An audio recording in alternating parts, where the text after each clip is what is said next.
to our pilot episode, The Illusion Delusion. Welcome to our pilot episode. My name is Chad. This is my lovely co-host, Jody. Actually, I'm her ugly co-host, Chad. However you want to put it. No, you're not.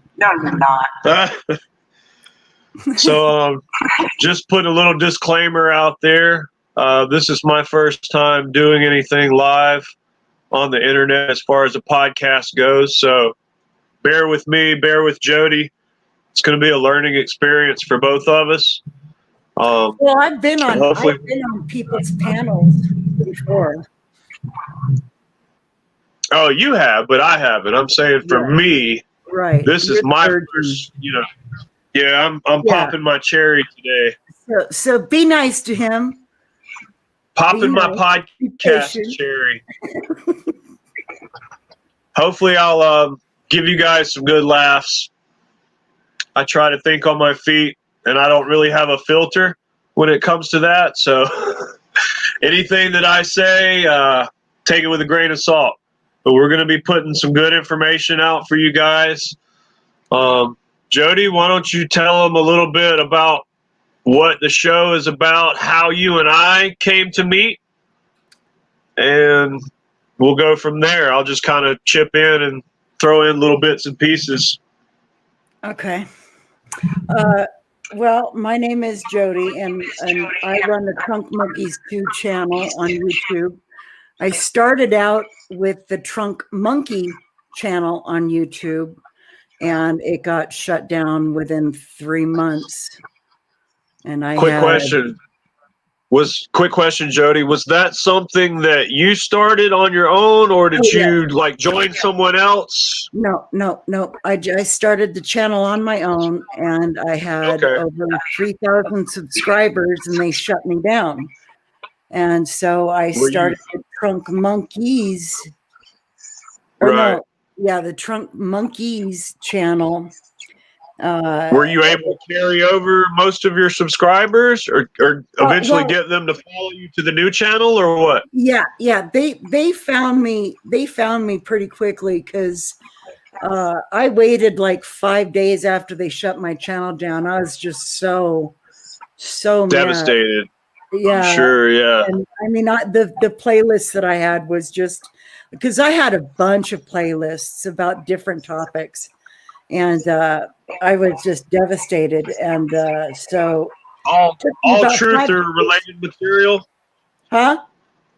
All truther related material, because that's what we're doing, folks. Yes. We're Jody and I are big members, I guess. Want to call it quote unquote the truther community. What we do is we expose government corruption. And the fact that our government is not really a government at all, per se.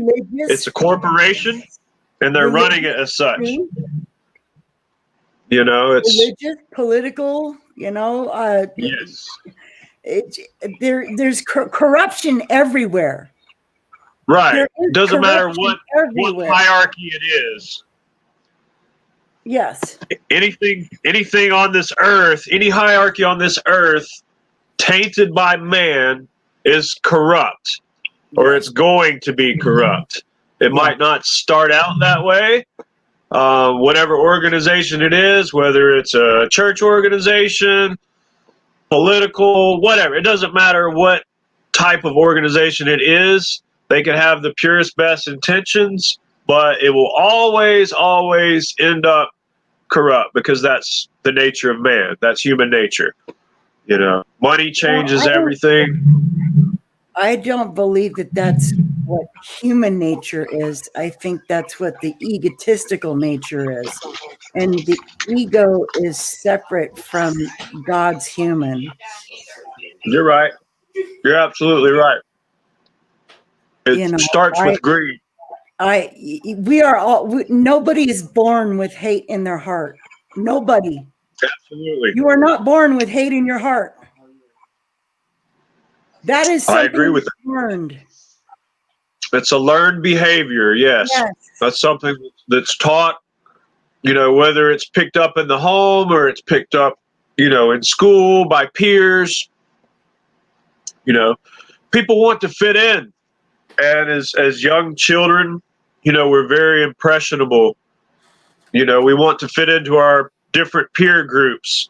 So we may end up adopting, one or more beliefs or thought patterns from that group of peers because we want to belong. We want to feel like we're part of a group or something bigger than ourselves.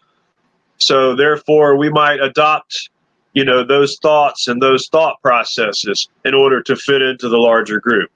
Yes, I agree. And I think that's where a lot of that, behavior comes from. It's like you said. Well, it comes from a lot of different sources. Your parents, your teachers, your Nurture versus clergy, your doctors, your social media, your fans, anyone you come in contact with, your idols. I mean, we're impressionable. Like I said, monkey see, monkey do. So, well, it's human nature to trust. And when that trust gets broken, it's hard to build it back up. Absolutely. A lot of people. Very hard. Some people walking this planet who trust unconditionally. I can't, I'm not there yet. I would like to be there someday again. I was there in 1990. I had total trust for everybody because I didn't know any better. Right. You tend to give people the benefit of the doubt, so to speak. Well, I had to. I was just like a baby. I didn't know any better. Adults were, I just trusted what they said because I didn't know any better. I was just like a brand newborn baby. Yeah. And that's what the majority of the public does. They trust the media. They trust, what these politicians are saying. Yeah. They trust, their favorite fill in the blank, rock star, movie star. Yes. So if one of them endorses something, whether it be a political agenda or a product that they're trying to sell, people they take that all in and they take their word for it. Yeah.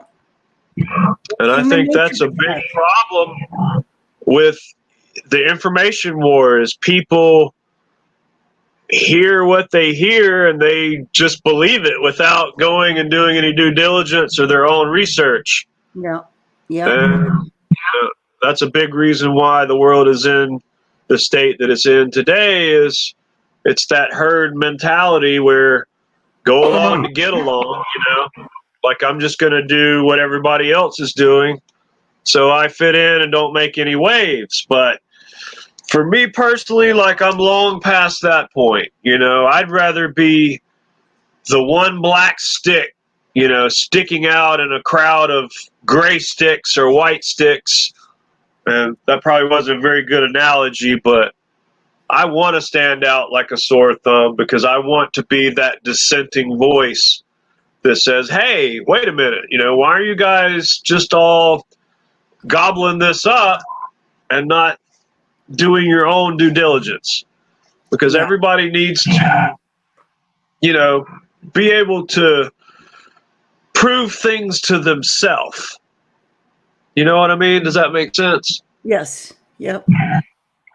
Like I'm way past the point of just taking somebody's word for it, saying, hey, this is the way things are, when, I've learned through my own research that the world's a very fucked up place.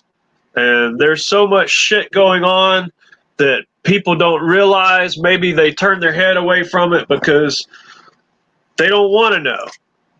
I've tried to lead people to the truth or at least get them into the rabbit hole so they will start looking for the truth. Yeah. And they're like, no, I like my world and my life the way it is. Yeah. I don't want to know anything.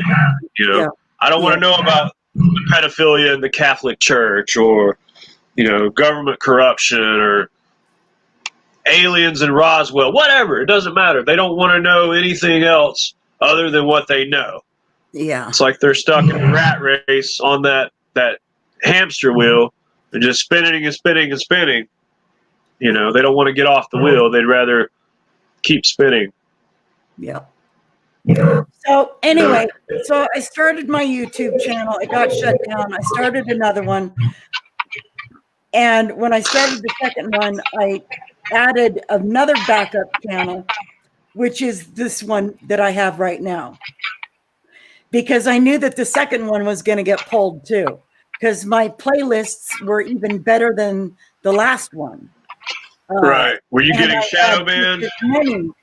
I had just as many subscribers, if not more, in a less amount of time, I believe. I can't remember. It's been so long, but Get up here. Sorry, my dog's wanting to jump on the bed and get up here next to me. Come on, buddy. All right. I've had this channel for a couple years at least, since 2017, I believe.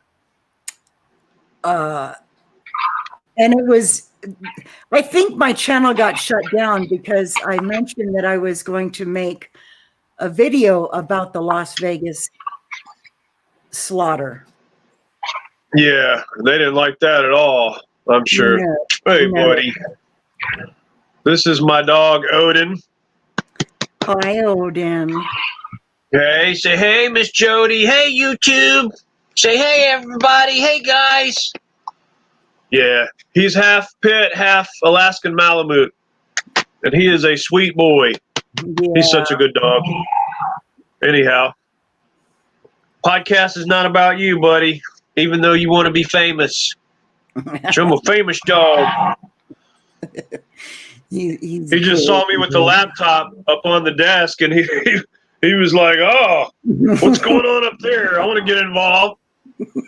And he was just looking at me like, "Daddy, please let me get up on the bed and sit by you. I want to see what's going on." You are Odin. Yeah, he's a good boy. Good boy. He's a good boy. So I have not put anything on my new channel until now. I am wrapping up my Vegas video. It should be ready to be rendered in about a week, maybe. So are you in post-production on that? Like, are you going through the whole editing process yourself, or is this something you got help on, or what? Oh, no, dude. I've done this all by myself. I've been working on this since it happened. Yeah, I knew just from our previous conversations that, you know, this has been pretty intensive labor of love for you. Like, you've been working on it for a while because you're from Vegas, right? Yep. Yes, sir. Yep. Born and raised. No, I was not born and raised there, but I lived there for. Oh, you weren't? Oh, okay. Years. Well, I knew you lived there for a long time because I remember seeing you in the karaoke competitions. Yeah. You know? For those of you that don't know, Jody has a beautiful voice, incredible singing voice. I used to. And, I don't have that voice anymore. I lost it. And I'm okay with it now. It really bummed me out for about a year. I got pretty depressed and stuff, but yeah, I used to have a very beautiful voice. I've heard you sing. I can attest to that fact. You know, and just put their hands on my elbow and just say, "Oh my gosh, what a beautiful voice you have." And I'd say, "Oh, thank you very much." Yeah. Just take it in stride. I met Chad about little over 5 years ago.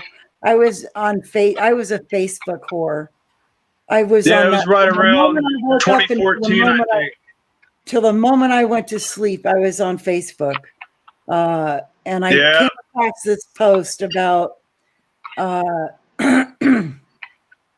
the Social Security number. And how it's tied to our straw man. And I had no idea what that was about. So I clicked on the link and I just started reading the Just out of curiosity, I think a lot of people did the same thing. Oh yeah, I'm like, sure. hey, what's this? Yeah, I'm sure. So I just started reading the people's comments, and then I found Chad and I found Christine. Alicia, Christine. Yeah. Yep. I found a bunch of people, and so Chad, Alicia, and myself, we started the Sovereignty channel. The Sovereignty group, yeah. On Facebook. And ran that. I think at one time we were up to like 3,000 members. Oh no, we were past 4,000 members when they shut us. Oh, were we? Yes. Yes. I knew it was up there. There towards the end, I kind of started distancing myself from the public forum, I guess. So I wasn't posting as much. I wasn't really, being an admin like I should be. Like a lot of stuff was getting posted in the group that shouldn't have been in the group, and a lot of that's my fault, but I just got tired of a lot of the bickering and the back and forth. My way's better than your way doesn't work. You didn't file this properly, you didn't cross your T's and dot your I's. And I just got tired of a lot of that because most of that stuff doesn't work. It's up to the judge of that particular court case or whatever your situation is, whether or not they're going to accept your documents. And a lot of people have gotten thrown in prison for, filing bogus paperwork, call them paper terrorists, writing bogus bonds, for these outrageous sums of money. And most of the time, the judge is just going to look at that shit and throw it right out. It's all about how you carry yourself in the courtroom. Well, Tammy says that you shouldn't even walk into a courtroom. No, we shouldn't. We shouldn't have to. You're not supposed to be answering straw man mail. You're not supposed to be addressing because when you represent yourself as a straw man, as the artificial you, that's against the law. Yeah, because that's government property. Yes. The straw man is government property. Everything that you have, every document in your possession, your birth certificate, your social security card, your driver's license, none of that shit is yours. It's issued by the government and it belongs to the government. Yep. And if you read the back of your social security card, it tells you plain as day, like, this card is not to be used for, don't quote me verbatim, word for word what it says, but it's not to be used for identification, and you're not supposed to share that number with anyone. That's what they tell you. But yet, you can't get a cell phone or a bank loan or a student loan without, providing them a social security number. Yeah. These days, everybody wants that number. Whether you're going to the hospital, doctor's office, whatever, there's always a blank for the social security number. It's not that they're using it to identify you. That's how they're billing your straw man account and getting paid. Because that number is, it's an index filing system for the federal government and your credit. So anything that you generate under that number is going to go into that file.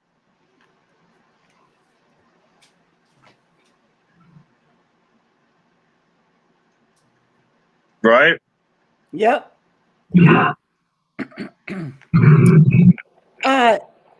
Turtle Squad asks, so why do jobs want it? Why do jobs want it? Yes, your social security number. For that same reason, because every company is actually part of the government. See, the government owns stock in everything. whether it be companies, property, associations, civic groups. I mean, the list is endless. Everything is a subsidiary of the United States corporation. It's a giant umbrella that covers everything, any sort of business done in this country. So when they ask for that number, you know, they want to know that you're an employee of the United States government. That's what Social Security is. That's your pension for being a registered employee for the government. That's exactly what Social Security is. Yep. It's your government pension, and that's why every employer wants that number, so they can take out the appropriate, you know, tax dollars or whatever and put that aside, because they have to pay taxes too. Yep. So that's how they keep track of everything. Anything you do under that number is kept up with. It's recorded, you know, it leaves a paper trail. That's another reason why America is so effed up, is because we're just drowning in paperwork. Everything has to have a paper trail.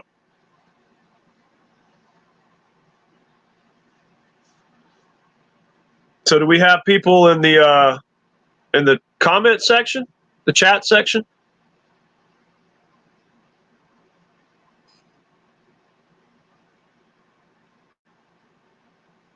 Jody, can you hear me? I'm sorry about that. I had my mic muted. We've got Greta K, Bruin's mom, and Turtle Squad. Okay. So we got a few people out there watching, listening in. That's good. No. So real quick. So go ahead. You had something? No, go ahead. I was just going to, you know, briefly go into my background, how I became awoke, I guess. Started at 9/11. I'm sure, like it was for me and a lot of you, that was a big turning point in my life as well as everyone else's. Yep. I knew something was wrong with the country then. Yep. Because nothing made sense. As soon as that happened, we were allowed to get on the airplanes again. I was in the airport bookstore getting something to drink, and I saw this book called Bush's Brain or something like that. It was about how Are you talking about on the day of 9/11? Is this what you were doing that day? No. Oh, okay. This was later on, afterwards. As soon as they started letting the airplanes fly again. Okay. Okay, I missed that. I heard you say something about airplanes, and then you were in a bookstore. Yeah. So, all right. So this is after the FAA had, you know, released the hold on, you know, the planes taking off and landing. Okay, gotcha. So, and that whole experience of getting on the plane to go to Boston from Seattle, that was interesting. I'm not going to talk about that right now, but so I picked up this book called Bush's Brain, How Karl Rove Got Bush Jr. to Become President. And that's how I learned about Karl Rove. And yeah, the great strategizer, Karl Rove. Oh my gosh. If you look at his background and his history, like he's often behind the scenes in a lot of political campaigns. Yes. I mean, not just Bush Jr., but numerous people. Yes. He is a beast. On both steroids. Sides of the aisle, I think. Huh? Or did he work for both sides of the aisle, or was it just Republicans? I can't remember. I'm trying to think back. Anyhow, I mean, that's not important right now. That's just something I thought about. I couldn't remember if he was strictly on the right side, or if he dabbled in the left too. Oh, I think it was just Republicans. Which that's another topic that we'll cover at some point in the show, is the whole left versus right paradigm. Yeah. And how that's just a falsity. That's just to divide people. Yes. The world is very bipolar. That's a part of this whole wag the dog show that we're living in. Yeah. It's part of the illusion. Yep. This whole illusion that there's two opposing sides, left versus right, blue versus red, Democrat and Republican. Yeah. Like these two opposing gangs, and they use the colors red and blue. A lot of that plays into like esoteric psychology. Yes. And the fact that red is a very aggressive color. I've talked about this in some of my blog posts. If you watch the news, pay attention to your news. All of your news is either going to have a red tagline or a blue tagline, depending on what emotion they're targeting, what area of the brain. If you see anything about mass shootings or crime, it's always going to be in red because that's aggressive. They're trying to invoke, an aggressive state of mind in the audience. So anything blue on the opposite hand is going to be very passive. So when they're talking about the weather, or I don't know, a local story about, some kid in a wheelchair or something, it's going to be in blue because that's very passive. They're trying to lull you in and let that information soak in your brain.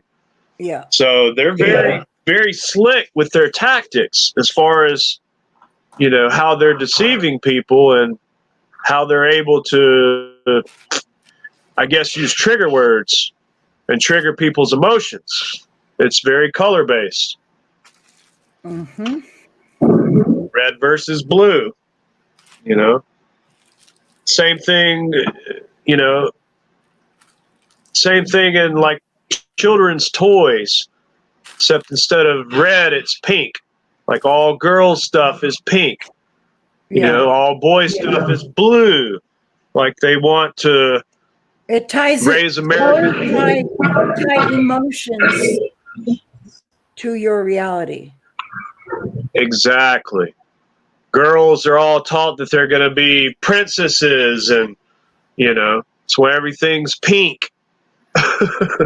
And for boys, they're going to be the hero or the warrior. So, all their toys are blue. Black, brown. Yeah. Red. We're raised in this whole, dichotomy where you're either going to be a princess or a warrior, a Republican or a Democrat. They try to make you think that there's only two sides, when behind the scenes, there's only one team, It's the rich versus the poor. It's the haves versus the have-nots. Exactly. And yet they use these tactics to divide the population and try to pigeonhole you into one label or another. Yeah. You know what I mean? So if you buy into their system,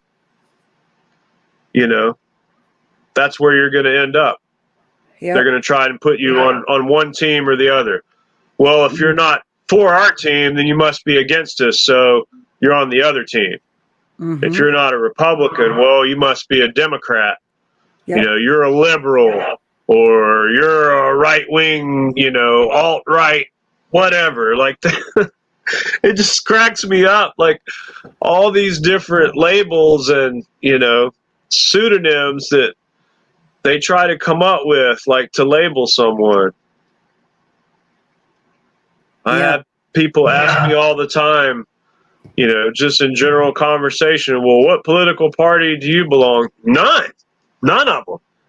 I don't participate in politics. And then they look at me and they go, oh, you must be a libertarian. I said, no, what did I just say? You know, what did I just say? I don't participate in politics. I don't vote. I'm not a libertarian or a Democrat or a conservative or whatever label you want to put on me, because I don't believe in that paradigm. I don't follow that paradigm. It's false. Yeah. You know? So stop trying to pigeonhole me and put me in one group or under this column or this category or this label, because that's not what I am. Right. I don't claim any of that stuff, because it's all fake. It's all fictitious. Yep. They're just words. You know, they're just words conceived by a man or a think tank, you know, to try to isolate someone, single them out, put them down, discredit them, you know. Well, words are the most powerful thing we have in this existence, because they express our feelings and our emotions. Absolutely. Without words, we would be screwed as a human race. Would. If we did not have words. That's right. We're not Because we have the ability to be able to talk telepathically, which we can do, but that part of us has been shut off by the people at the top, or the things at the top. I don't think they're people. Yep. I think maybe at one point in human history we did have those capabilities, those powers. We did. It's very possible. I mean, it's not improbable, to think that at one time humans didn't have those capabilities. They have figured out. I think, shut up. Humanity moves in cycles. They figured out. Say that again. I missed what you said. Can you hear me okay? Yeah, I can hear you now. I didn't hear what you said previously, though. I said that they have been working very hard at dumbing us down. They do this by fluoridated water that calcifies the pineal gland. You're right. And people figured that out, and so they started drinking distilled water, and the distilled water actually breaks up that calcification and allows you to know things just before they happen. Like before don't forget about toothpaste too. Huh? Fluoridated toothpaste. Everybody's brushing their teeth with fluoridated toothpaste, and that goes directly into the body. Your body absorbs that and straight to the pineal gland. Yeah. And that's another tactic they're using, and they try to pass it off as well. Fluoride, sodium fluoride's good for your teeth. It protects the enamel so you don't get cavities later on. So they start adding it to the drinking water and adding it to our toothpaste. But in all actuality, sodium fluoride is an industrial toxin. It's a byproduct from the manufacture of aluminum. Yep. Okay? And they end up with all this stuff, and it's toxic waste, basically. And there's a lot of money involved. So what are we supposed to do with all of this? Oh, well, let's put it in the water and tell people that it's good for the teeth. And then we'll have the American Dental Association, or the, Doctors Club of America, whatever the association's called. We'll have them, sponsor it. Not sponsor it. That's not the right word. Endorse it. Yeah, it's great. It's good for the teeth, blah, blah, blah. When all actuality, they're poisoning people, poisoning people's minds. They're shutting down that center of consciousness in the center of the brain, which is the pineal gland. All the ancient gurus say that that's the seat of the soul, or the seat of the consciousness, and allows us to maybe communicate with a higher dimension, or it's also your sixth sense. You know, It is. it's like, so when you're at an intersection and you're sitting at a red light, and you have this feeling that somebody's looking at you, and so you turn your head and you see that the person in the other car car is next to looking at you, is looking at you. Yes, that's because Made the hair on the back of your neck stand up. That's your pineal gland. It's so hard to describe. It's your spidey sense. Terms. Yeah. It's your spidey sense. Yeah. Your soul and your spirit are everywhere, and so they're aware of everything, and so they're trying to tell you, hey, turn your head. So you turn your head and you see somebody's looking at you. Yeah. That's your sixth sense. That's the pineal gland, and they're trying everything they can to dumb us down using that.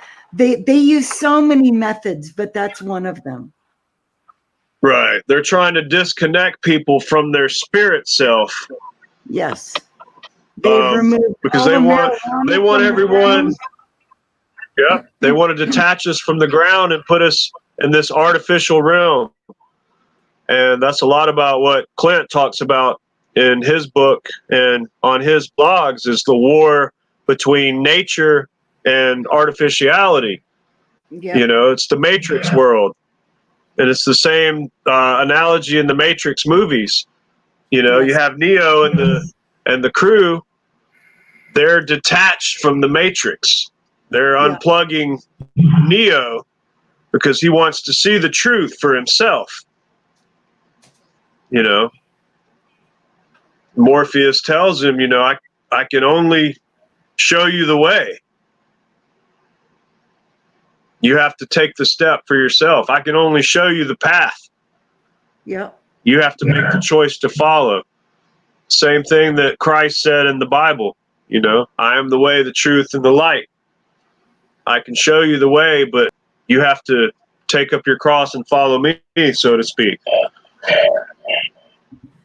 And I think, I believe that those are the true meaning and intent of his words in the Bible. What he's trying to get across to the readers is, hey, you can live in this Babylonian system, this artificial debt slavery matrix that they've created for you and everyone else, or you can make the choice to detach yourself from it. Yep. And live out of the system. Mm-hmm.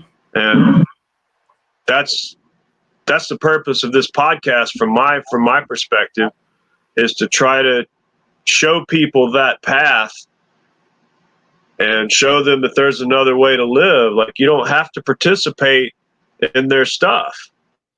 It's all voluntary. When you use their government name, their government number, and you start creating contracts, voter registration, all those are adhesion contracts.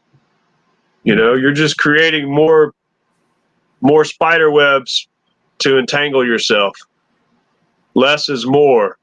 You know what I mean? Like, you don't need all that stuff. You don't need to be dragged into their realm, their fictitious realm. People have been raised to think that that's how it has to be, because they give you,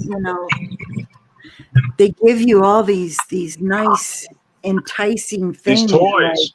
Yeah, you're inundated your entire life with distractions. You know what I mean? Like, oh my God, I got to get home so I can, catch the Bears game and watch American Idol. And, oh wait, I'm going to play some Call of Duty first. So you have all these distractions that are meant to keep you from the truth and to keep your mind occupied, so that you don't pick up a book and search for the truth yourself. You don't want to uncover their deception. Nothing to see here, move along. They try to keep you so busy and so distracted that you don't have time to look for the truth. Right. You don't have time for self-improvement. You know what I mean? Yeah. Instead of sitting there playing World of Warcraft or Minecraft for, 12, 15 hours. You have all that time. You could learn another language. You can pick up the Bible in a Strong's Concordance and start translating the Bible for yourself. Transliterate those words, because so much was taken away and covered up in the Bible, like the different words that they use. It's hard to kind of explain and get into right now. That'll be a topic for a later time, but so much has been changed in the Bible that we don't know the truth anymore. We have to dig for it, literally. To uncover what they're really saying in the Bible, you need a good lexicon like Strong's Concordance so that you can translate the words being used. Well, they also, man, my microphone sounds so weird. Yours or mine? Mine. Oh. Are you getting feedback or an echo, or because I can hear you just fine? It sounds weird coming out of my speaker on my computer. Okay. What I was originally trying to say is that they give you all these benefits, and sure, the toys and the luxuries are nice little distractions, but they give you like stuff like Social Security. They give you food stamps. They give you free medical. Yep. They take care. Yeah, they dangle the carrot. It's the carrot and the stick. Yes, and they've gotten mankind to the point right now where they don't want to go out and work. They don't want to, break their backs all day long for a paycheck. Well, that's exactly what they want. They want people dependent on the system. Exactly. So that when they bring the system down, people don't know what to do. They're not self-sufficient. They don't know how to go out and grow their own food or to hunt and forage for their game and for their next meal. Think about it. What if everything crashed tomorrow? Just think about the amount of panic and chaos that would create, and it would be a domino effect, man. It would reverberate first throughout our country, from coast to coast, from Canada to Mexico, but it wouldn't stop there. That's going to cross borders. It's going to cross oceans because they've got everything pegged to the United States dollar. The entire world's financial system pegged to the dollar. We're sending these dollars everywhere, overseas to all these different countries, Brazil, China. What's going to happen when all that comes down, when inflation is so high that we can't even pay the debt, the interest on the debt? What do you think is going to happen? Hyperinflation. They're going to be like, your money's no good anymore. We don't want American dollars. We want, we want the euro, or we want the English pound, because the dollar is just so saturated. It's oversaturated in the world economics. The world would panic, but what about an asteroid hitting the planet? What about an EMP? What about a mistaken missile, that ended up on the American soil? First of all, can I stop you for just a second? How do we know those are even credible threats? You know what I mean? Consider the source of where they're not.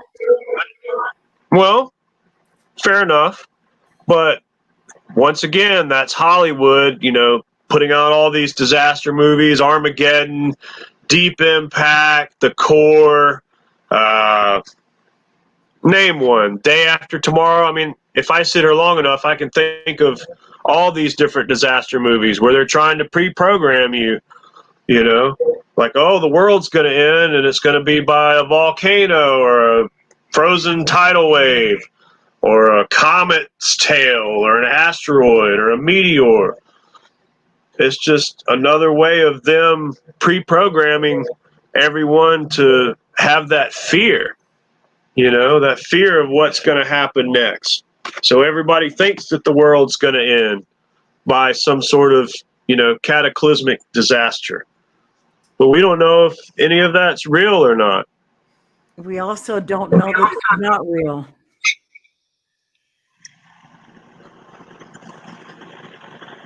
You're right.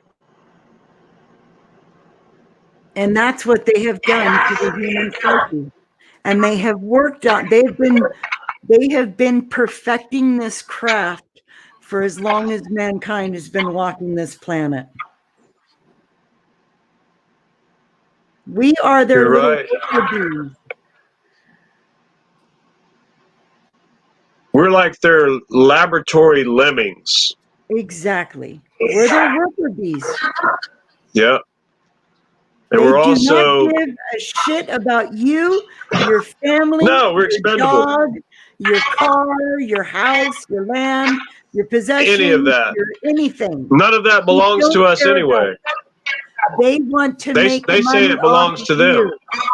That's all Yep. they want to do is make money off of you. And they start doing it the minute you come out of your mother. They're actually making money off you before you're even born.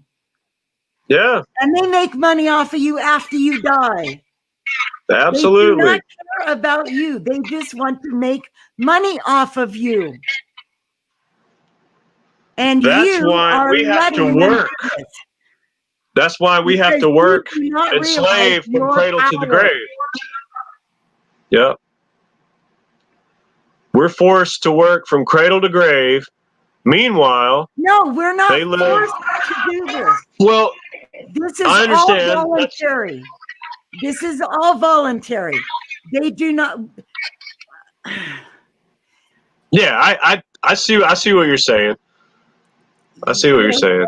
Okay. We're not forced, but that is the projection that they put upon us. They have. When I say they've perfected this craft, they have perfected it.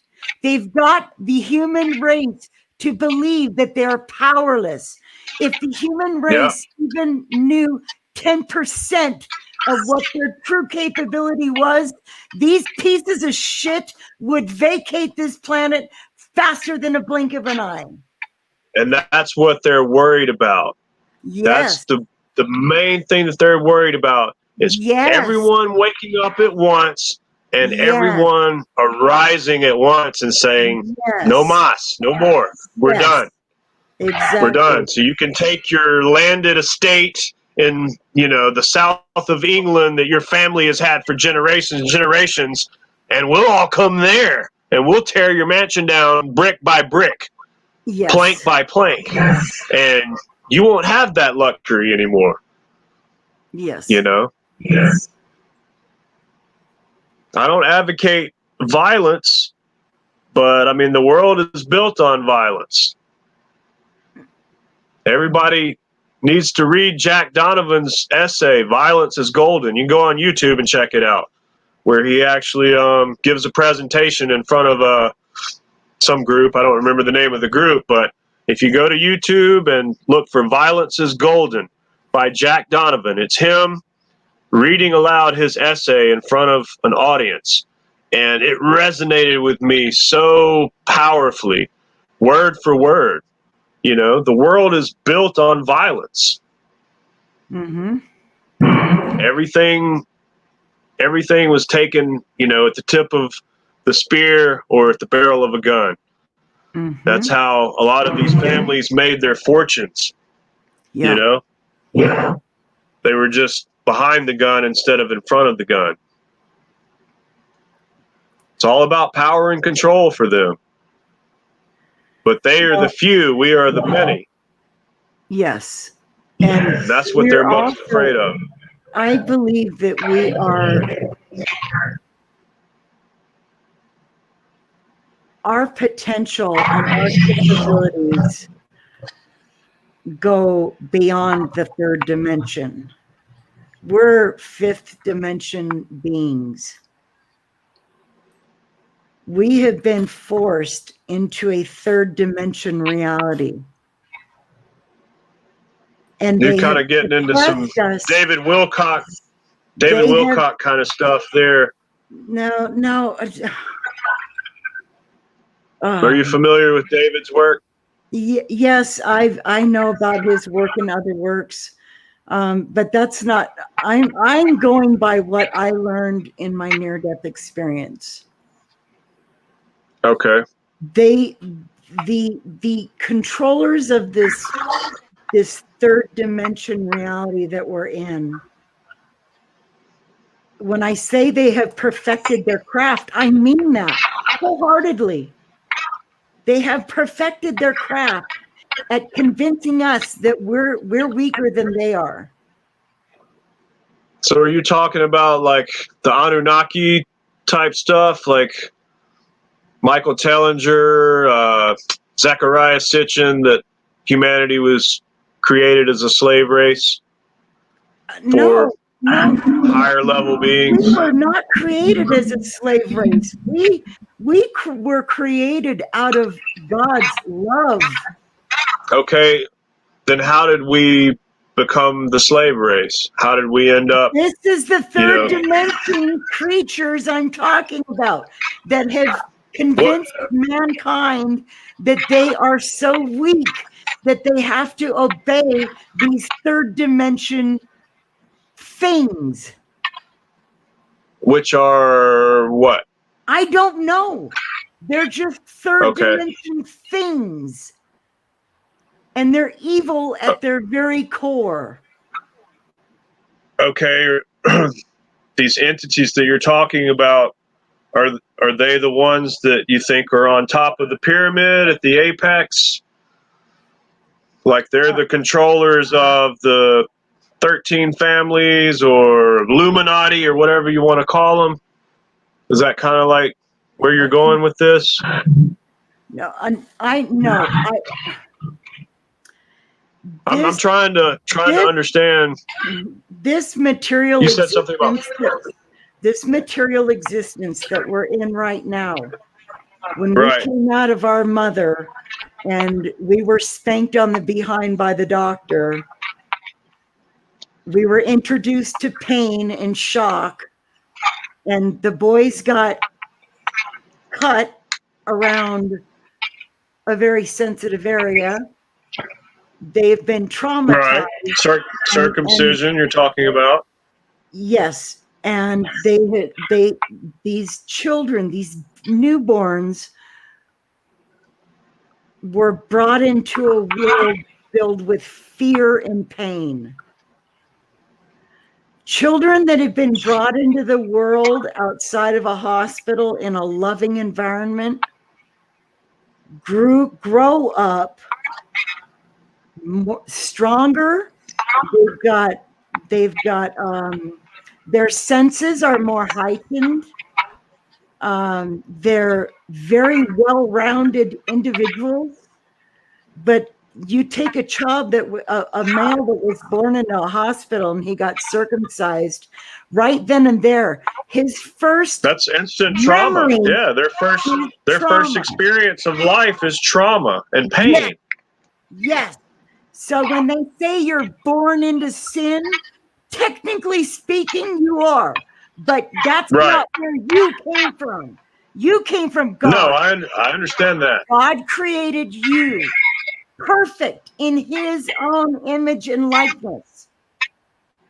These things that are on this planet that are controlling our consciousness or doing everything in their power to do that are holding us down.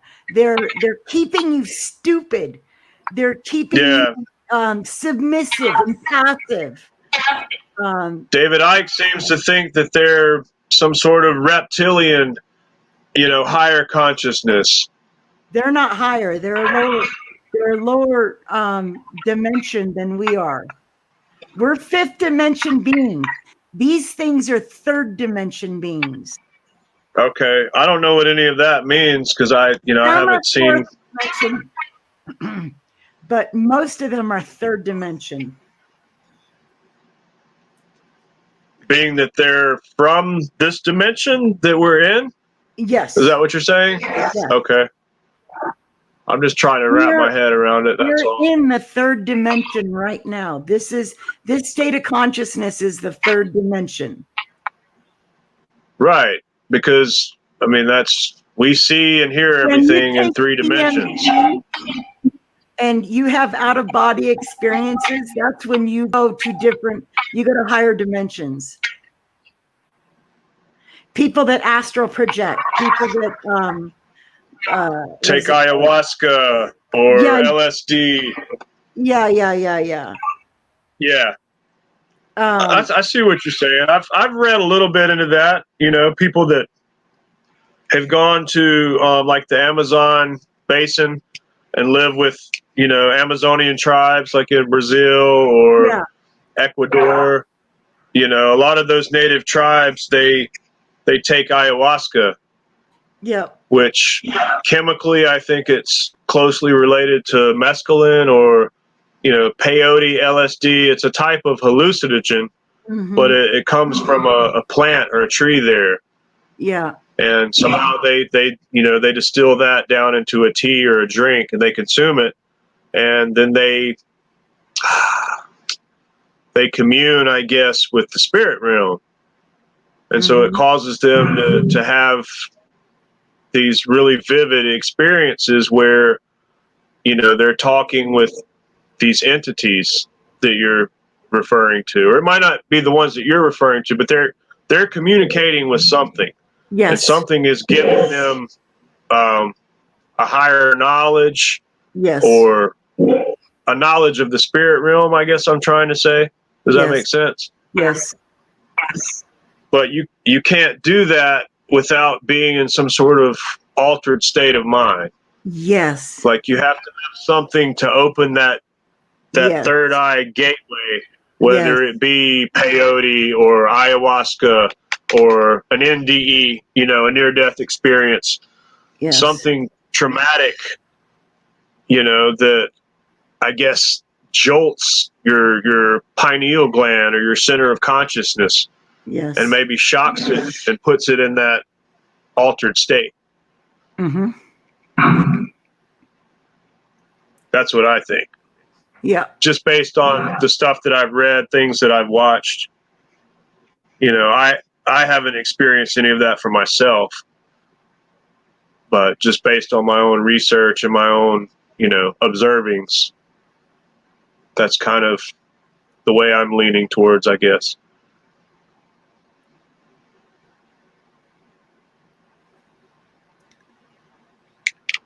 Hang on 1 second here. So, do you want to talk a little bit about the film, The Last Flag Standing? I know we haven't even gotten to that yet. Yes, I would. The notes that I took for this, the bullet points that I had for this video, were they ended up going poof when I accidentally unplugged my computer. Looking around for my show notes here. Well, I hope you have yours because mine are gone now. I mean, I don't have a lot. I just had written some stuff down in my notebook, some things that I observed, I guess, when I watched the movie or the documentary. And for those of you watching, later viewers, we're talking about a documentary film by Russel-Jay Gould. Gould. It's called Last Flag Standing. Yes. You can Google that. You can pull it up on YouTube. It's up on YouTube too for those of you who want to watch. But I know very little about Mr. Gould. I'm familiar with David Wynn Miller just from the sovereignty movement and having been in that for so many years. He always seemed like an interesting. That's What's that? That's the website where you go to watch the movie, the documentary. What, Last Flag Standing? Yeah, I just posted it. Did you post it? Or did you leave a link below, or did you put it in the chat room, or what? It's in the chat room and it's on the screen. Okay.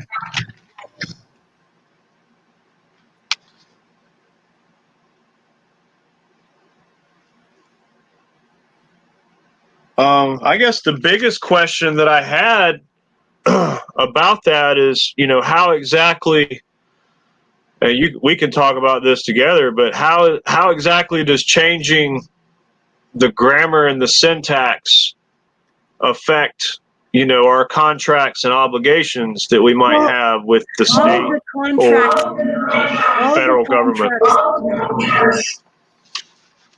All of the contracts that, oh my God, this delay is driving me nuts. All of the contracts that were written before Russell took over were in the past tense verbiage. Right. So are they considered null and void then? Russell's grammar is the now. It's written in the present tense. It's written in the now tense, not the past. Right, the present tense. Okay. So how does that affect every American individually? What he did. Well, what he did was he went through the banking, the judicial,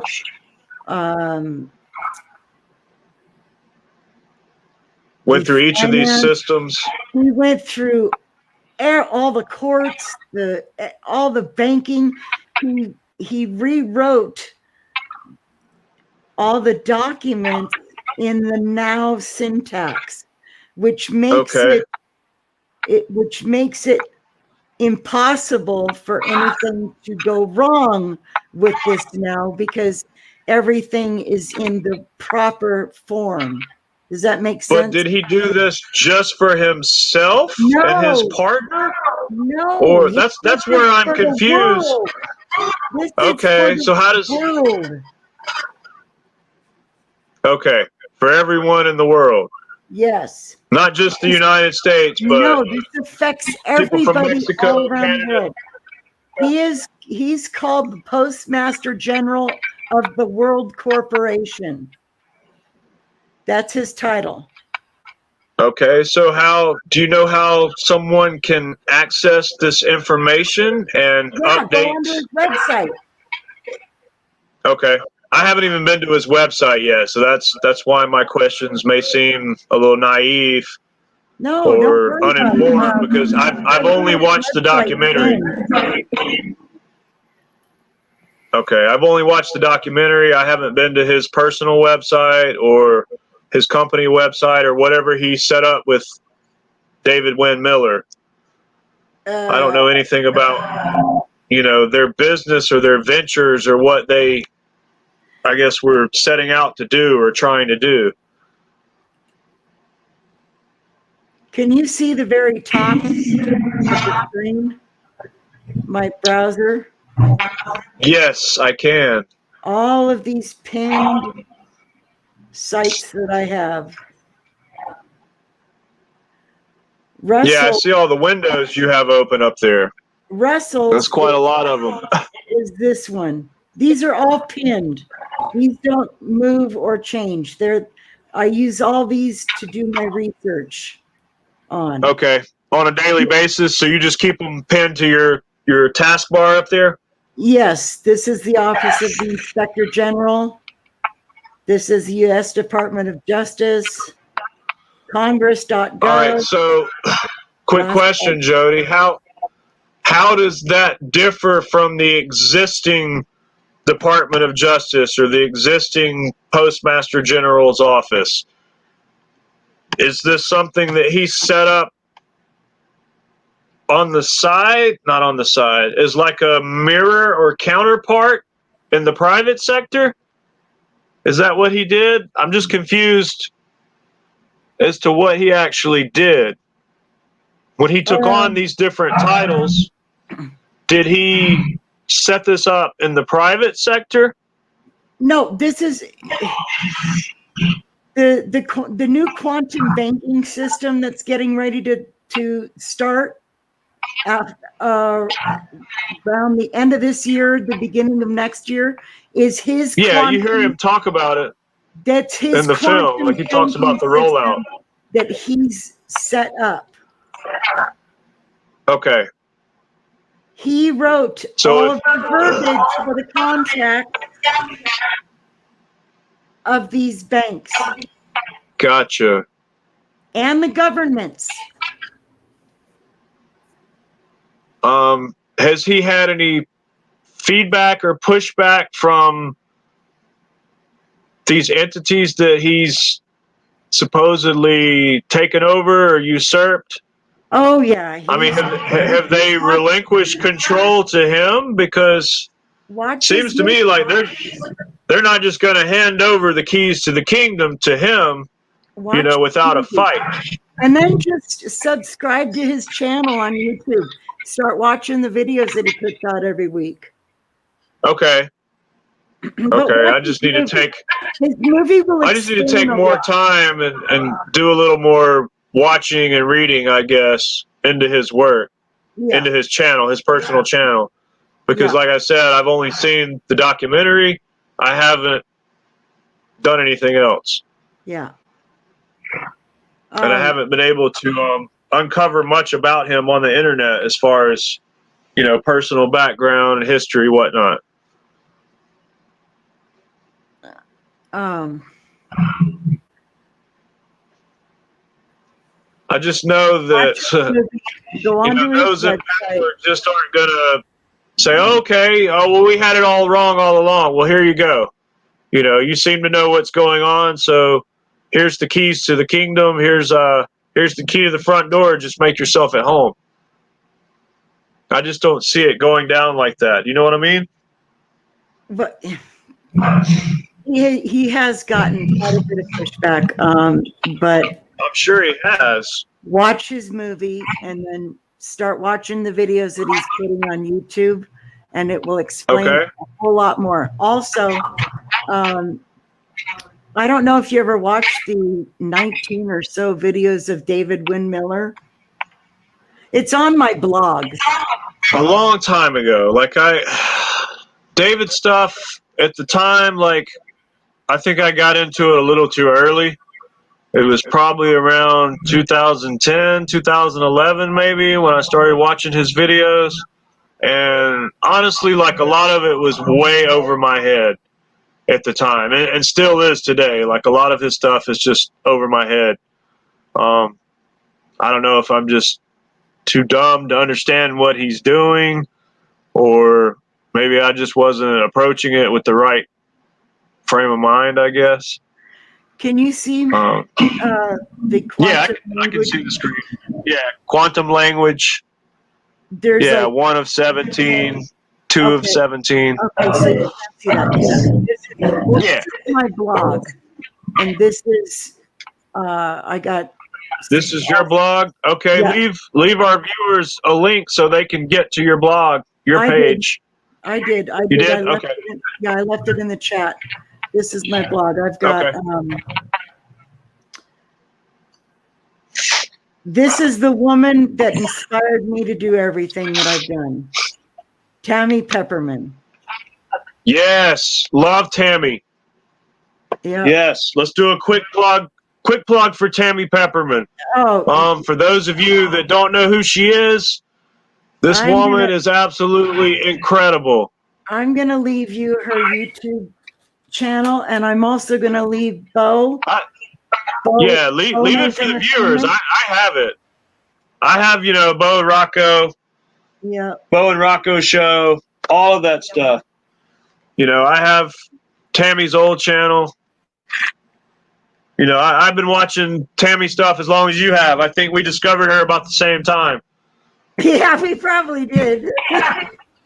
We did, because we used to have a lot of late night chats, back and forth about Tammy stuff. Yeah. This is her channel. Tammy Pepperman is amazing. Yes. Tamara K. There's her channel. Yep. She schools lawyers. She schools clerks. She schools cops. She schools clergy. She schools all kinds of people about how this system really works and really runs. And I promise you, it's not what you think it is.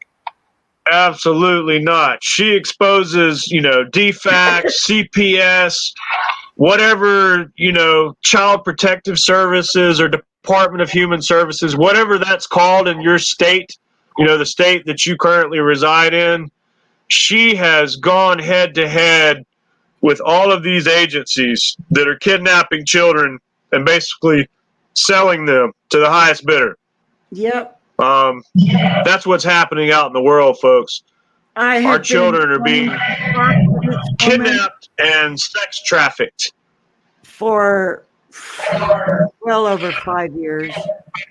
Yeah, she's gone head to head with most of these agencies in multiple states, not just one state, but she does battle with these people like on a deep spiritual and personal level. What happened? She had like more it's not just down here at the bottom.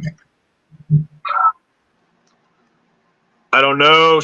They could have deleted them. You know how YouTube is about taking down people's videos, man. Oh wait.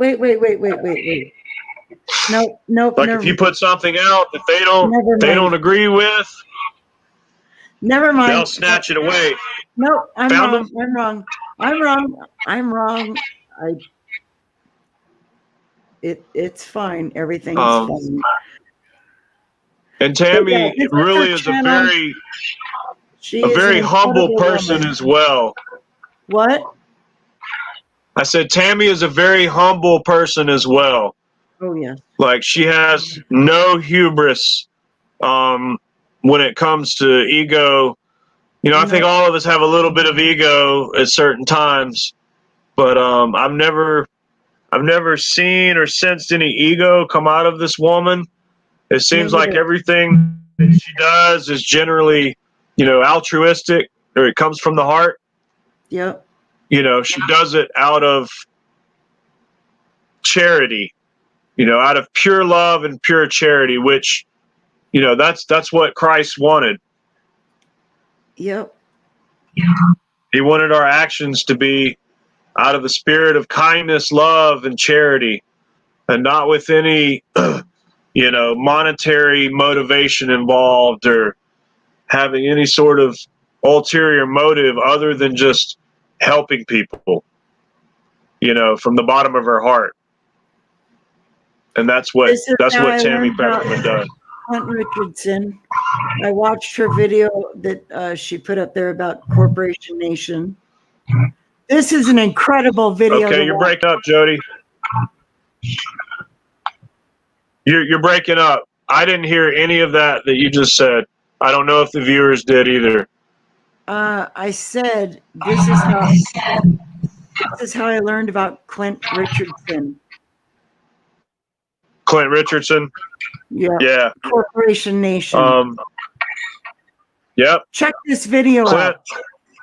I consider Clint a friend of mine. We've never met in person. We've had a lot of interactions,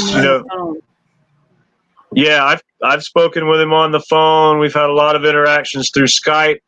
And I've been following Clint's work for a long time, since the early days of his blog. And for those of you that want to check out Clint's work, his blog is strawmanstory.info.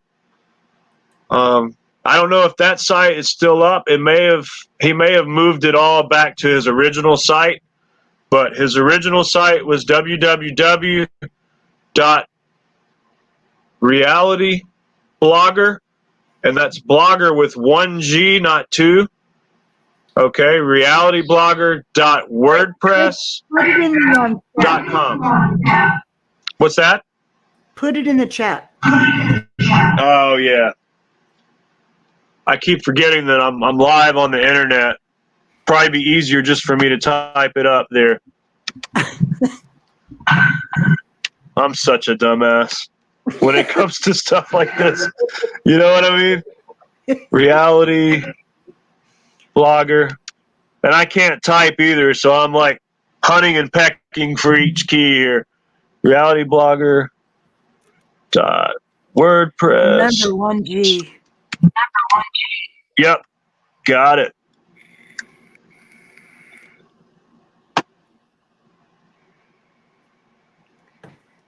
There we go. Can you see it, Jody? Did it show up in the private chat, or did I? Do I need to click the tab? Oh, I'm in. Yeah. Let me put it in the comments. I just put it in the private chat like a dumbass. See, I told you. I knew I would mess it up. I knew I would mess it up. It's okay. Work with me here, people. Work with me. All right, so my box disappeared. My typing box. All I see is the comment section, and then I see the last comment that was made. That was you putting in the link for the movie.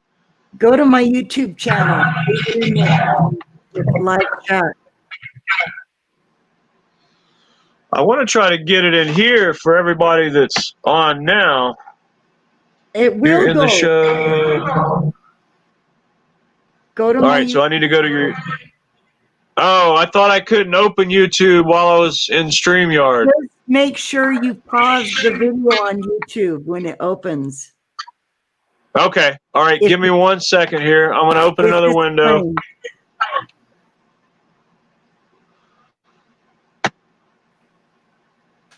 You can keep talking while I'm doing this. Can you still see me? Like, can the audience still see me? Yeah. Yeah. Okay. Yeah.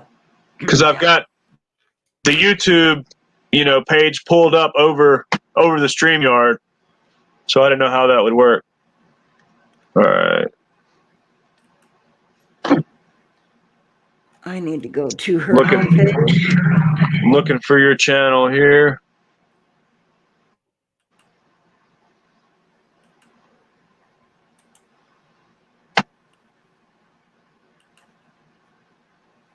That's it's funny. Like, tomorrow's election day, and I'm, never have I voted, and yet I'm constantly inundated with, ads to vote. Vote for Trump. Mm-hmm. Vote for Biden. I don't care. I don't care about any of them. Jeez. These people are relentless. Participate in our system. Get out there and vote. Your voice makes a difference. You need to be heard. All right, Trunk Monkeys. And here's his YouTube channel. It's spelled monkeys with IES, right? Not EYS? Nope. IES. Is it one word or two words? How is it listed? Do you remember? One word? What are we talking about again? The name of your channel, Trunk Monkeys. Is it two words or is it one word? One word. One word, okay. I was looking it up. 2 words. I think that's why it wasn't pulling up.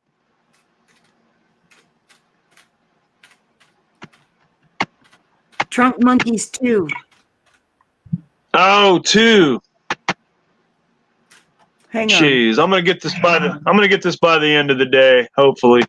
by the end of the podcast, I should have it pulled up. We only have another 40 minutes to go. Here's I just gave you a link to my channel right there. It's in the comments. I've got it now. Oh, directly to the comment section? Yes.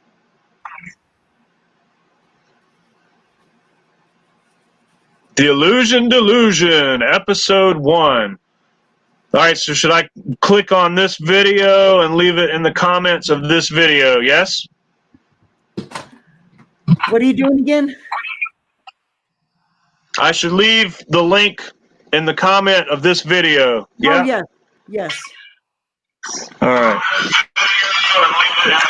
Oh, no. Here we go. Pause. I forgot to pause it. Got it. Sorry. Okay. Sorry about that. I told you I suck at this stuff. Reality blogger. .wordpress.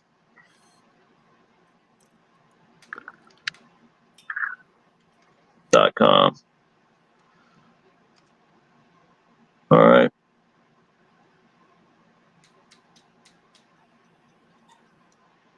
And for those of you watching, my channel screen name is Great Red Dragon, as in the Great Red Dragon from the Bible. And that doesn't mean I'm Satan or I'm claiming to be Satan. I'm stating that I'm the adversary of this system, because that's what the definition of Satan is the adversary. Yep. So in the Bible, they make him out to be the bad guy.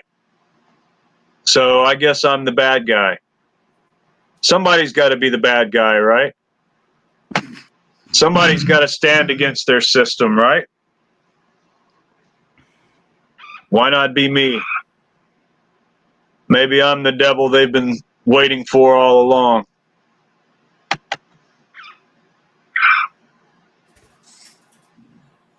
All right. You're no devil. I'm no angel either, sister. I don't claim to be the devil or an angel. I'm just me, just a man. How does that saying go? I'm just a human.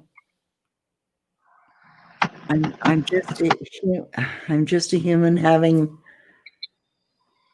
Oh, shoot, I can't remember. I don't know. You got me lost there. All right, so I got that posted under the chat box in the video. So I'm going to pull back up StreamYard now. I didn't even read any of the comments. Wow, we got a lot of comments. Hello, Greta. Sorry, I'm just now greeting you. Mm-hmm. Bruins mom. We got a Boston Bruins fan in the house. Turtle Squad. I can hear your birds now. Yeah. All right. Turtle Squad says you should send me the link for the straw man thing if you still have it. Turtle Squad, if you want to know about the straw man, check out Clint Richardson's work. He wrote a book, an entire book. It's over 1,000 pages long. Tell you everything you need to know about the straw man, the history of it, how it came to be, and how they're using it against you, or allowing you to voluntarily use it against yourself, I think would be the best way to put it. Well, let me see if I don't even. Well, at the end of the day, yeah, we are volunteering to do this, but we don't know that we're volunteering to do it. They've right. They've convinced us that we have to. Yes. Yeah. Hang on one second. Keep talking. I'm going to grab a drink of water, and then I'm going to grab Clint's book and put it up on the screen for everybody to see, okay? Give me 1 second. Okay. Oh, gosh, I'm getting old.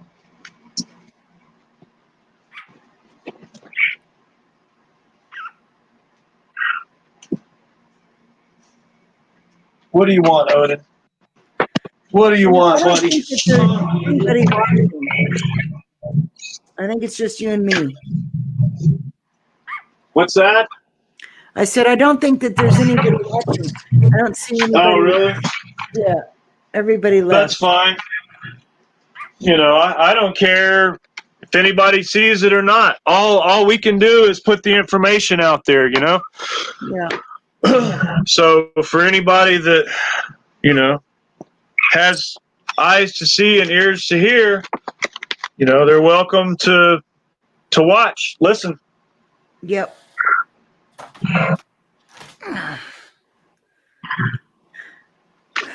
Oh, that's some delicious non-fluoridated water. All right, here's the book. Let me get it lined up with the the webcam. Can you see that, Jody? Yep. It says Straw Man, the real story of your artificial person. Yep. And this is the actual paperback copy of the book. Clint does accept donations if you want an actual physical copy of the book. Otherwise, it's available, in electronic form, in PDF form. You can download it, for free. Clint has never charged anything for any of his work. He doesn't believe in that. Honestly, none of us should be using money anyway. Money is cursed. It's full of sigils, blood magic. Gosh, that's definitely a topic for another episode. The root of all evil is... Chad, What's that, Jody? The real screwed up thing about that is that in order for us to survive, we have to use. We have to use it. Yeah, to some extent, yes, we do. To purchase goods or services, most of the time, yeah, we're boxed into a corner to where we have to use their money, Yep. and it's not our money, it's their money. Yep. They have the copyright to it. That's why, they can go into your bank account at any time and take out whatever they want. You really have no say-so over that. Once you put money in the bank, it's legally theirs now. Well, the whole system is theirs. That's what I'm trying to say. Well, no, The money, I the king's money. Chad, I know that, but what I'm telling you is that when you deposit money into your bank account, the bank owns that money now. All of it. The bank owned the money begin with. Yeah. I know that, Chad, but it used to be back in the day that if you wanted to withdraw $1,000, you could. Now in many cases, you can't. Right. Yeah. It's very interesting how the entire monetary system works. I'm going to go into depth on that in another episode. Yep. So I see, a bright future for our podcast because there's so many things that we can talk about, so many topics, so many areas, of areas, so many fucked up things. There's so many fucked up things about the world that we can talk about. So many, areas that I have, I'm not going to say expertise in, but, I've done my studying. I've done my due diligence. I know how the monetary system works. I can point people in the right direction if they want to learn.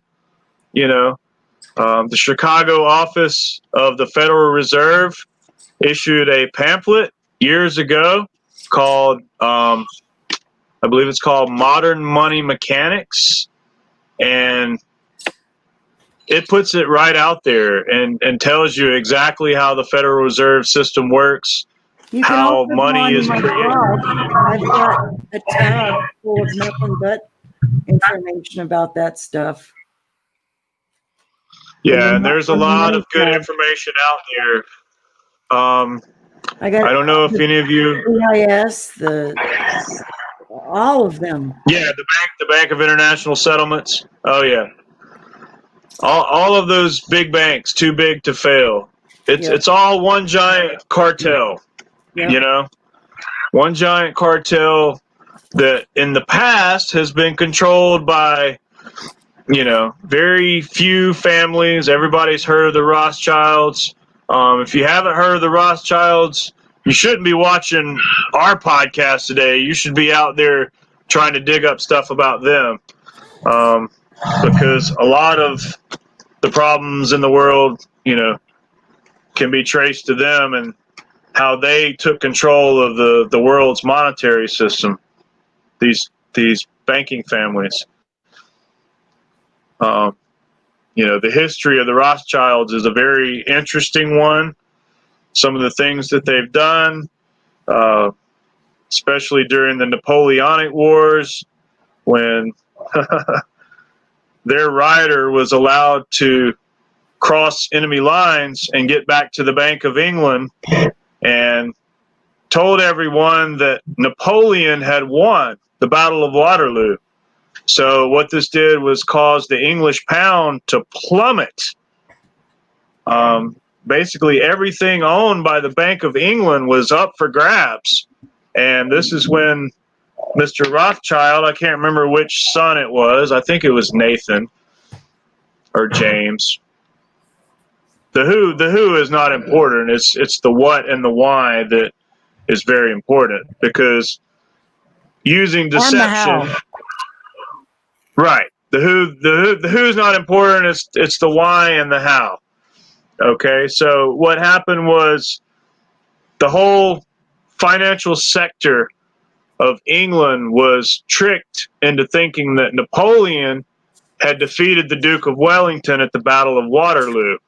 Basically, the long and short of it, what this meant was France was victorious and that everything English was worthless now, because France was going to be the major and central economic power in Europe. So all of the English stocks plummeted, and this allowed the Rothschild banking family to buy up all the stock in the Bank of England, which was essentially worthless because people thought it was no good anymore. So, hey, let's get rid of it.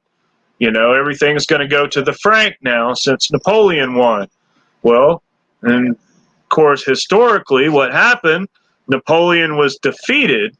He lost the Battle of Waterloo against the Duke of Wellington. And so now, before the truth could get back to the bank, well, the Rothschilds had already bought the bank, essentially. Yep. And now they own pretty much everything in England, as far as the crown, the crown family's finances, anything that the royal family had now was in the hands of the bankers, the Rothschild bankers. And so immediately what happened was the stocks went right back up, and Rothschild made a fortune because he essentially bought the bank for nothing, he had everyone thinking that Napoleon had won. So the long and short of it, what this did was give the Rothschild family pretty much total economic power in Europe. And once they had established that momentum, it was nothing for them to go ahead and spread to America.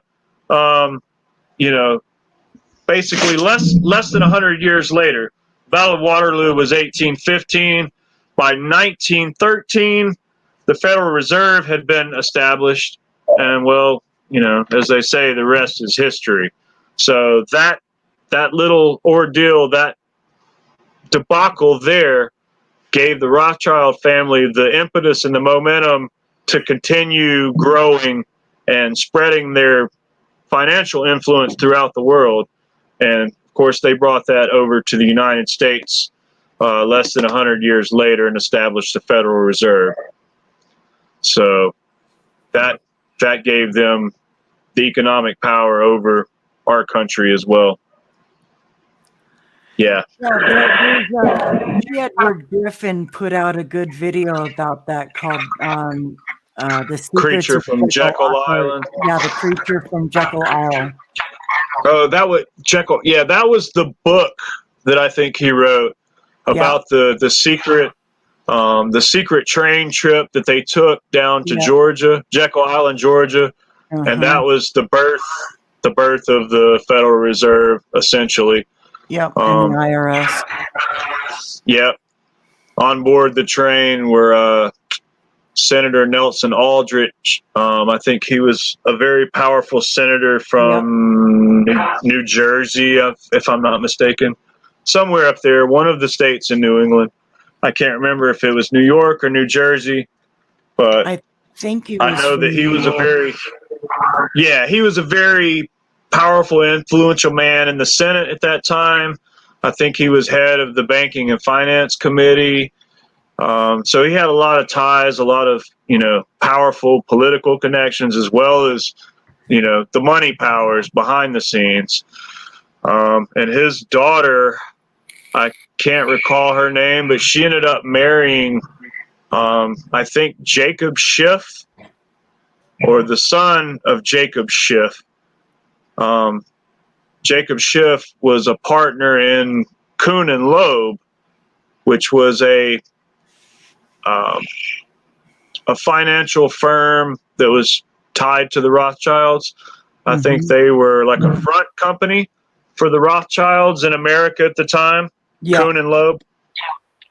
Of course, those people interbreed. They don't ever marry poor commoners like us. They always marry, the sons of bankers or the sons of, they're operating on a princes. chessboard, and they put all their pieces where they need to be. Exactly. This planet is their chessboard. Yep. And we're just pawns. Yep. We're just pawns that they like to think they can, sacrifice in order to get their other pawn across the board to turn them into a queen or a rook or a bishop or a knight, and use those pieces to take out more of the little guys. Which that's pretty much the way the world works. We live in a culture now where people are ratting on their neighbors. If you see something, say something. If you see your neighbor acting suspicious, well, snitch him out, because he might be doing something suspicious. Since when is suspicion a crime? Anything could be considered suspicious nowadays. Do you think at any point in human history it's going to change? I don't. Not unless we all rise up simultaneously and take them out in one stroke. Well, you can't. That's the only way I see anything changing, because, well, think about it this way, Jody. They have everything. They have control of the militaries, the weapons, the resources, and by resources, I mean like oil, the water under the ground, all the minerals, anything that you can dig out of the earth or mine for. They've consolidated their power so much in just the last 2 centuries that really the only thing we have is our numbers, the sheer advantage of size. And that's it. They own all the technologies, all the high grade, military weapon systems, satellites. I mean, you name it, they have it. They have it, and they're in control of it.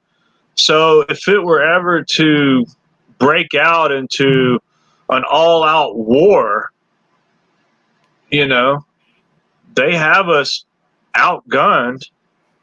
The only thing we have is just our sheer numbers, that there's so many of us. And they don't have any way to, I guess, round us all up at the same time, because our numbers are so great that we outnumber them 100 to 1 at least.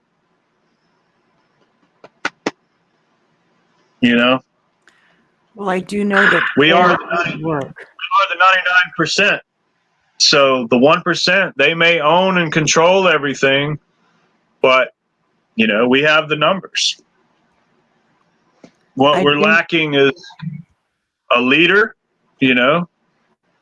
some sort of central leadership, or maybe it would be better to operate in cells, independent of any central leadership, which if we go that route, then it's essentially, it's called anarchy. It's chaos. So you have hundreds and hundreds of these little anarchist cells operating independently without any oversight or any, central leadership. Battles aren't won that way. How do we accomplish anything when it's every man for himself or herself, every cell for themselves? So you got each cell doing something different, working towards a different goal. You don't have any sort of cohesion where we could actually put our resources together and fight for our lives, for our freedoms. I think a great starting point would be to go back to the basics. And back to the basics. Do you mean like a tribal, like tribal form of society where we go back to the clan and, each clan family operates as a clan or a tribe, I guess is what I'm trying to say. When you say basics, go ahead. I'm sorry. Odin, move. Sorry, he's bumping against the computer and shaking it around. Go ahead. What I'm trying to say is that we need to remember what it means to be human. And when God created us, he created us out of love. We were brought into this existence with love. That's what brought us here. Love. God's love for us brought us here, gave us this opportunity to express ourselves here. We've been manipulated and programmed to think certain things and feel certain things. Right. And we have been shut out of what it means to be human. And so you're saying we've lost touch with our core essence of what it means to be human. Yes, and are we on the same page? Yes. Yeah. Humans. When I think about being human, I think about helping my neighbor, helping your fellow man, your neighbor, someone in need. It doesn't matter, whether they ask for it or not. If you see someone that needs help them. Yeah. And stop judging. Right. We've become a race that judges everything, down to the clothes you're wearing, the shoes you're wearing, absolutely, the car you're driving. Look at that kid. He's got on Dollar General shoes, so he must be poor. Let's make fun of him and bully him. Because his family may come from a set of circumstances far, far, less than our own. It's just there's so much hatred in the world, and there's a lot of kindness in the world too. Don't get me wrong, but it just seems like right now the bad outweighs the good. Love is going to be the only thing that saves this planet. I agree totally. And we are spending too much time hating our neighbor, hating the opposite side of the political spectrum, the religious spectrum, the social spectrum. We're hating everything. We got to stop doing that. You're right. We need to start loving. We need to start praying. Walk with God, talk with God. Yeah. Your daily walk is not with just yourself. God is walking with you. That walk is with God and nobody else. Because when you pass away, there's only going to be one thing with you, and that's God. Yeah, and when you leave, you can't take anything with you when you go. You can't take anything from this earthly, three-dimensional existence with you. Right. You leave as a spirit. That's it. And whatever then when you spiritual get up there, baggage. you're judged on your behaviors. You're judged on your heart. God judges your Yeah. heart. What is in your heart? And What how motivates well you? you've treated, your fellow man, Yes. or mistreated. You're judged on your actions, not your words. That's why I always believe that actions, they always speak louder than words. Not to sound cliche, but it's actions that make a difference. It starts with the thought and the words can be there. That's fine, but there has to be intent and then a follow through, behind those words. You can say, hey, I'm going to be a better person, or I'm going to do things differently, but until you put that into motion and carry through with it, you haven't accomplished anything. Stop, buddy. Stop. Sorry. Dog's going nuts here. He wants attention. He doesn't like me talking to a computer screen. He hears your voice and he keeps looking at the screen like, why are you talking to her and not to me? Or maybe he likes what I'm saying. Maybe he does. He's so jealous. I wish I could put the camera on him. Kind of turn it a little. Well, I don't want to do that. I'll mess up my setup here, but he's basically, you can't see below my neck, but he's sprawled out across my lap. And he keeps trying to come up into the camera, right into the webcam. And I'm trying to push him down and keep him down. If I put him outside the room, all he would do is cry and beat and scratch on the door. So, it's better to have him in I here don't with mind. me. I don't mind at all. I love my animals. I have a little Chihuahua too. She's under the bed. She's pretty chill. Yeah. Unless somebody knocks on the door or comes in the room that she doesn't know, and then all hell breaks loose. Yeah. She's a barker and a yapper. We just need to, even if you don't have any money to help somebody, open a door. Actions, yeah, just your actions. You don't need money to do Smile. a good action. Tell Yeah, somebody to have a beautiful day. exactly.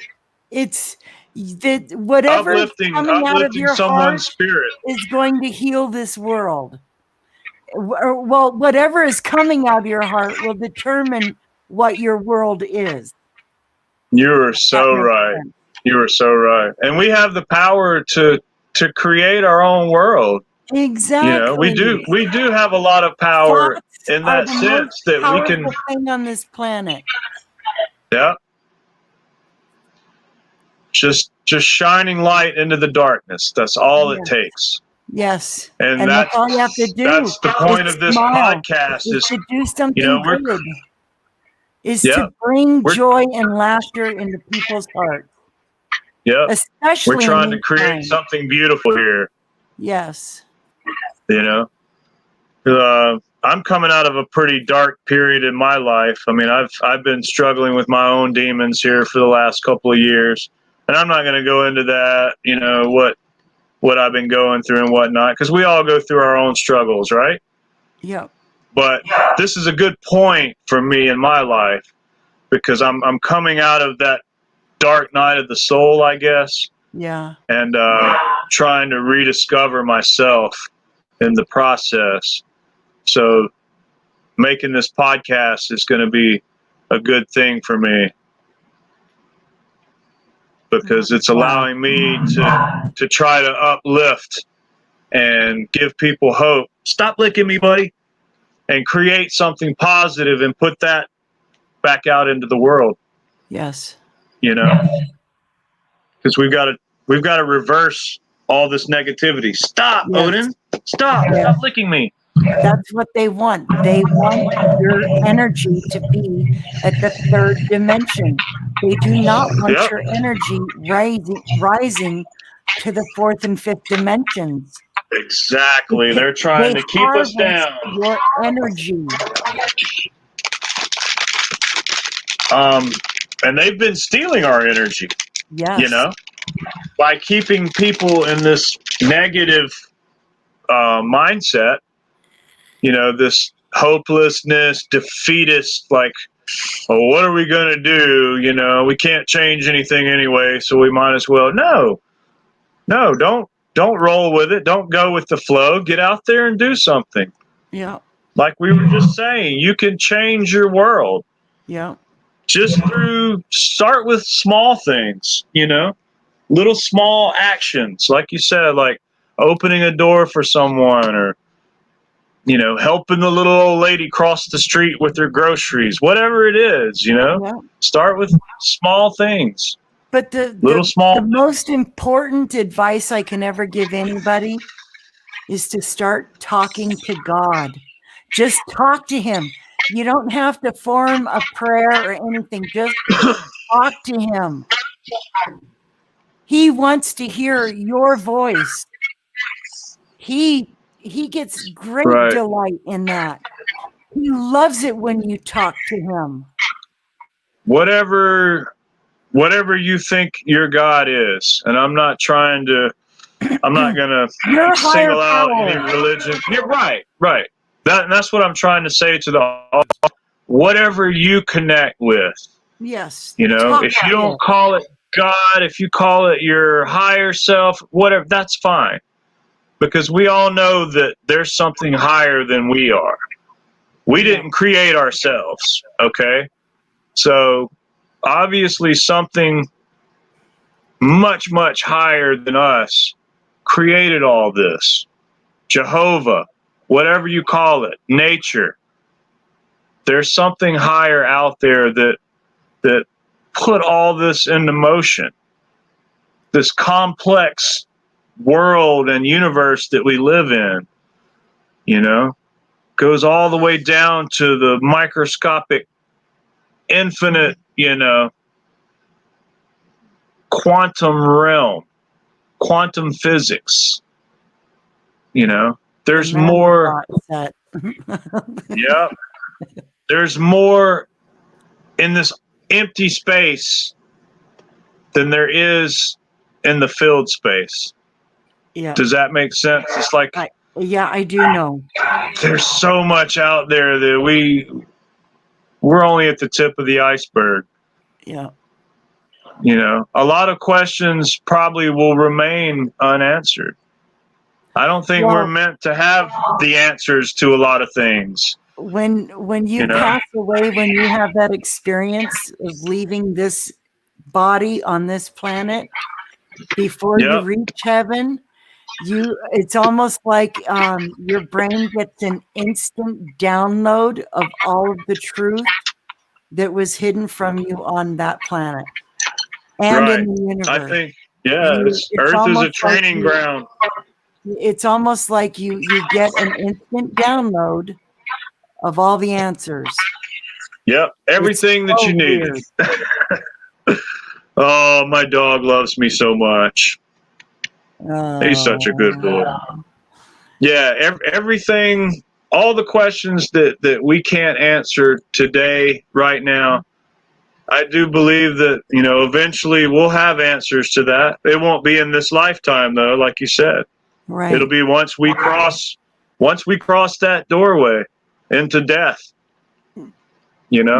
No, it's after that so-called death experience, because you don't die. You cannot die. It's impossible. I'm saying death of the physical body. Yeah, the death of the physical body. Soul. Yeah, I'm not talking about the soul or the spirit. I'm talking about the death of the physical body. At that point, when we're released of this mortal coil. This body is not who we are. No, not at all. It's just a shell. It's a vessel. It's a loaner car. Yeah. It's like, here, you can test drive this for 75, 80 years. We're just leasing it. When the lease is up, we go back. Yeah. We take back possession of the spirit, and you leave the vessel behind. And that's what they stick in the ground or stick in the crematorium and burn it up. It's not our infinite spiritual energy. I've always felt that and strongly believe that, that the spirit cannot die. No, you don't. It's impossible. You've always been and Energy you will always can't be. be created or destroyed. So we've always been and we always will be in some form or another. Yep. And I'm very conflicted, when it comes to religions and the concept of an afterlife, a hell or a heaven. I don't necessarily think we go to either place. It could be that we're just recycled, or it could be that our spirit moves up to a higher dimension, like you said, if we learn the lessons that are meant to be learned while we're here. And if our actions, qualify us to move on to that next round, I guess you could say. The ancient Egyptians had the concept of the afterlife where, your heart was weighed on a scale against a feather. And your heart had to be lighter than the feather, or you wouldn't move into the afterlife. You wouldn't cross through the 9 gates. And that says so much. Our actions can help us lift the burden, and release that burden so that our spirit and our heart and our intentions are lighter than that feather, and we can move on to something more, something better, where there is no suffering, because that's all we know here on earth. It's all about pain. Yeah. It's either pain or pleasure. Everything you do, every action that you take, every thought, every decision you make, it's either going to cause you pain or it's going to cause you pleasure. And I think life is just a balance of that. We get a little pain, we get a little pleasure, If we have too much of one, then I don't think that mankind was meant to balance. feel pain, especially on the level that we have been feeling it. I don't believe God wanted that for a second. Maybe not. We don't know. That for a second. We don't know what the creator's intentions were, because we're not the creator. We're not in the mind of the creator. We can only see it from the perspective of the cartoon. We're like cartoons on this planet, and we can only live and operate in the cartoon realm. We can't access the creator. We don't know who the creator is. I access the creator every day. Well, it's like, video game code. Do the characters in a video game know who the creator and the developer is of that video game? No, they don't. So who are we to try to guess or try to put ourselves in the mind of the creator? God is all about love. Nothing more, nothing less. That's all he is love. Pure love. And mankind can't wrap their head around that. I respect that.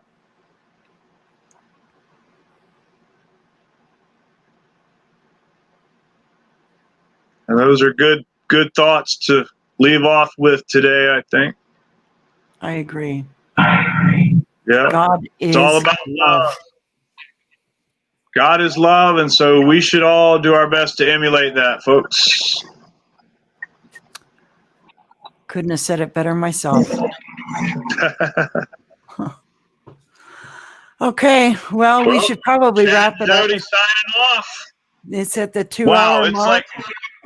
It's right at 4 o'clock too. That couldn't have ended any better. I agree. Perfect. So next week we'll be here at the same time.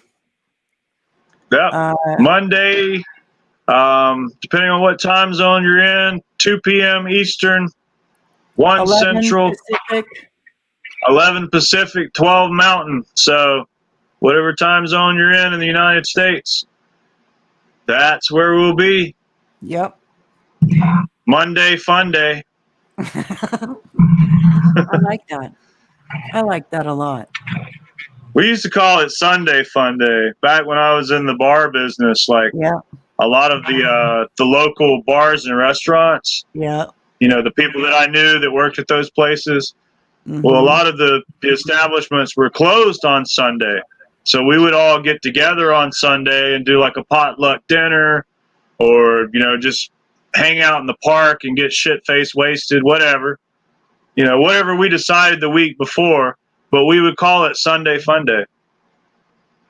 You know, a lot of times we would meet at each other's house and everybody would bring a different, you know, dish, and we would do dinner together. It'd be a group of like 15 or 20 of us in Atlanta. Right on. Good times back then. Yeah. Well, we called it Sunday Fun Day. So it could be Monday Fun Day.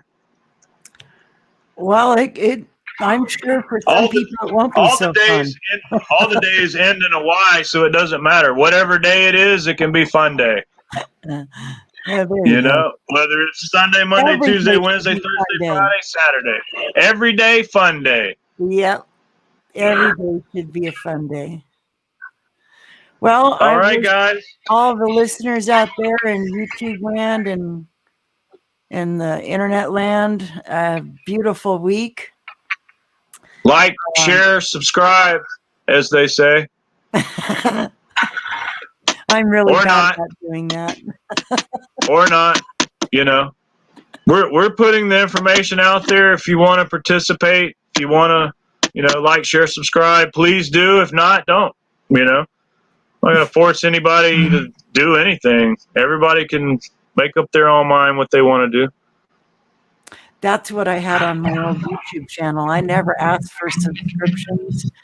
I never asked for subs, likes, or shares. I just put it out there and I said, you know, whatever you're going to do, you're going to do. And I'm not there. Yeah, I think if we do that, we just, you know, follow that path, you know, if you build it, they will come.